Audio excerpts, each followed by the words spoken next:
Viewers, এখন আমরা দেখব কিভাবে প্রোডাক্ট আপডেট করতে হয়। তো প্রোডাক্ট আপডেট করার জন্য আমরা প্রথমে প্রোডাক্টে এসে অল প্রোডাক্ট লিস্টে যেতে পারি, কিংবা অ্যাক্টিভ প্রোডাক্ট লিস্ট অথবা ইনঅ্যাক্টিভ প্রোডাক্ট লিস্ট। তো এই অল প্রোডাক্ট লিস্টে গেলে আমাদের সব যত প্রোডাক্ট আমরা অ্যাড করব সব প্রোডাক্ট এখানে চলে আসবে। আর অ্যাক্টিভ বা ইনঅ্যাক্টিভে গেলে আলাদা করে অ্যাক্টিভ বা ইনঅ্যাক্টিভ প্রোডাক্টগুলো থাকবে। তো অল প্রোডাক্ট লিস্টে এসে আমরা দেখতে পাচ্ছি এখানে সব প্রোডাক্টগুলো চলে আসছে। তো আমরা যেই প্রোডাক্টটা আপলোড করতে চাই, আপডেট করতে চাই, সেই প্রোডাক্টের উপর ডাবল ক্লিক করব। তো দেখা গেছে যে মনে করেন আমরা ইপসন L3210 প্রিন্টার এইটার তথ্য আপডেট করব। এই জন্য আমরা এই লাইনের দেখেন এখানে আমি যদি সিলেক্ট করি তাহলে এটা পুরো সিলেক্ট হয়ে যায়। তো আমি যেটা বলতেছিলাম যে আর কি এই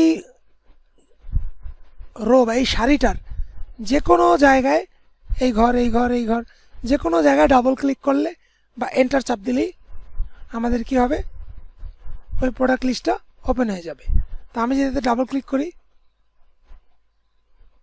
তাহলে দেখেন এই প্রোডাক্টের তথ্য ওপেন হয়েছে।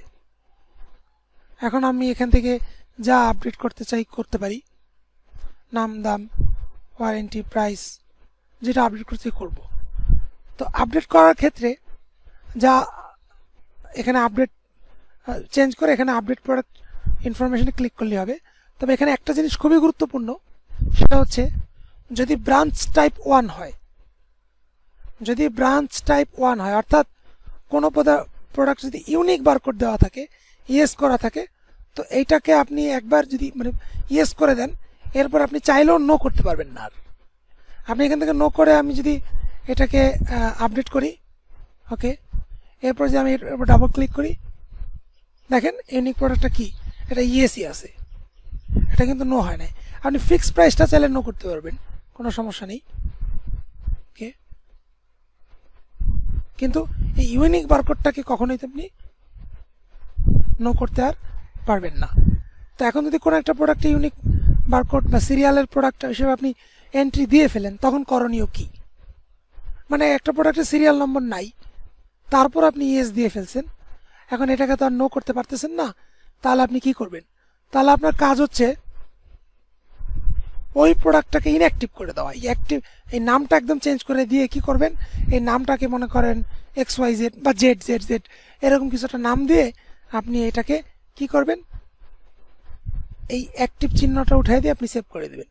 তাহলে কি হবে, এই প্রোডাক্টটা ইনঅ্যাক্টিভ লিস্টে থেকে হয়ে যাবে এবং এই প্রোডাক্টটা আপনাকে ডিস্টার্ব করবে না।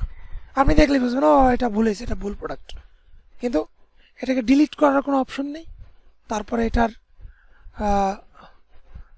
এটাকে ইউনিক বারকোড ইয়েস থেকে নো করার অপশন নেই।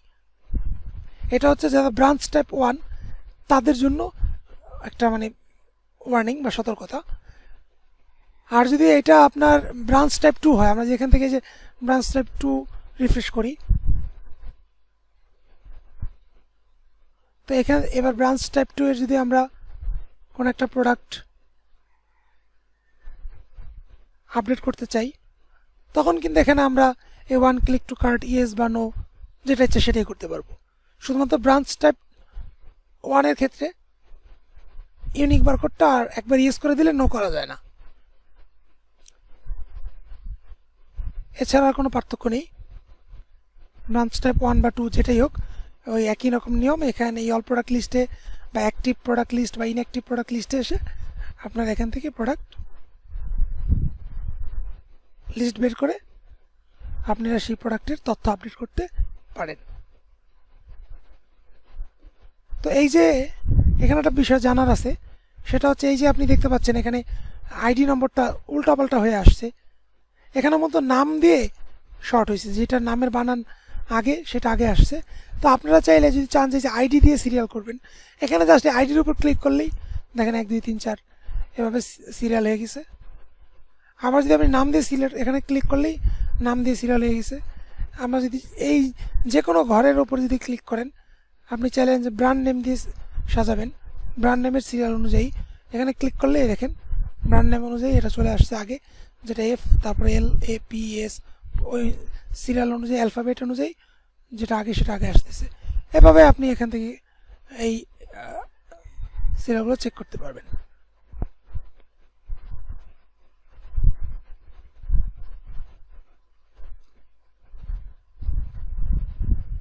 এখন যদি কোনো কারণে প্রোডাক্টের হিস্টোরি চেক করতে হয়, যে এই প্রোডাক্ট আপডেট হিস্টোরিতে আসবেন, এখানে এসে ডেট দিবেন, ডেট দিয়ে এখানে সার্চ করবেন, তাহলে তথ্য চলে আসবে যে 16 তারিখ কী হয়েছে, এই যে এই প্রোডাক্টটা অ্যাড করা হয়েছে, এই হিস্টোরি চলে আসছে।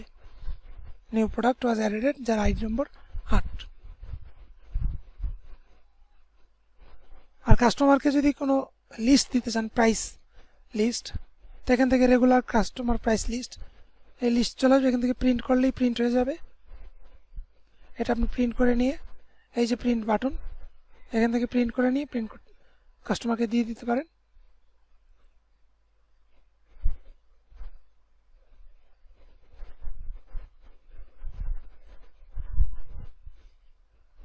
আর এখানে হচ্ছে প্রিন্ট বারকোড, যদি কোনো বারকোড প্রিন্ট করতে চান, এই প্রিন্ট বারকোডে এসে যেই প্রোডাক্টের বারকোডটা আপনি স্টিকারের মধ্যে প্রিন্ট করতে চান সেটার উপর ডাবল ক্লিক করবেন, ডাবল ক্লিক করলে তার বারকোডটা চলে আসবে, এখান থেকে প্রিন্ট করে নেবেন।